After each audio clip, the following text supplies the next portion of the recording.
Hello everyone! Ipapasilip ko po sa inyo ang kaganapan ngayong araw sa pagtitinda po nila ng sibuyas. Shout out po! San Bartolome, Barangay at Barangay Entertainment. Thank you for supporting us. Shout out po pala ulit sa lahat po ng mga taga-barangay San Bartolome at Barangay Poblasyon po sa walang sawang pagsuporta kila Kuya JD at Ate AJ sa kanilang pagbebenta ng mga sibuyas. Andito po pala kami mga kamami sa Sunset Park kung saan ay merong napakagandang pasyalan at may kainan po ng iba't ibang street foods, samahan pa ng malamig at fresh na hangin. Kung mapapansin nyo po mga kamamis, pag sila ay nagbebenta ay talagang bawat madadaanan, mapa-customer man o may-ari ng isang pagkainan ay talaga naman pong inaalok nila ito.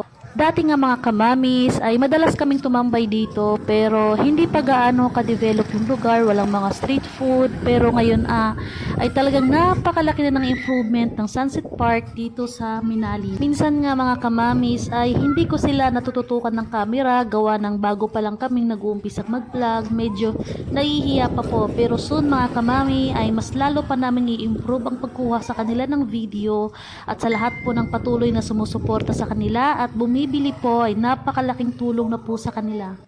Minsan nga mga kamamis, pag kami nasa labas ay nakaka-encounter kami ng mga batang nangingi ng pera at matatanda pero ang lalakas pa ng katawan. Lagi namin sinasabi sa kanila na huwag silang nanghihingi dahil kami nga kako ay ang mga bata tinuturuan namin magbenta ng sibuyas para kumita. Kaya sila ay matuto rin wag laging nanghihingi kasi normal naman po sila at walang kapansanan, matuto silang maghanap buhay at wag nilang iasa ang kanilang kinabukasan sa panghihingi ng pera. Araw ng Martes, nandito kami sa Sunset, 30 pieces pala ang dala nila dyan mga kamamis at 2 kilo naman po yung mga nakanet. So yung 30 pieces na yan na pack mga kamamis ay 20 pesos each pala yan. Yun po yung benta nila mga kamamis at sa per kilo naman po ay nasa 85 po yung benta po nila. Awan ng Diyos mga kamamis ay very successful at ubos po ang kanilang paninda. Maraming salamat po sa lahat ng mga bumili sa Sunset Park nitong araw na to at sa susunod pa po.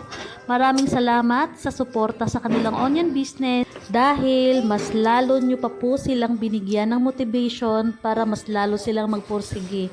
Baka po sa mga hindi nakarelate sa video at baka sabihin ng mga magulang na makikitid ang isip na bakit sila pinagbebenta ng sibuyas kesyo nakakaawa.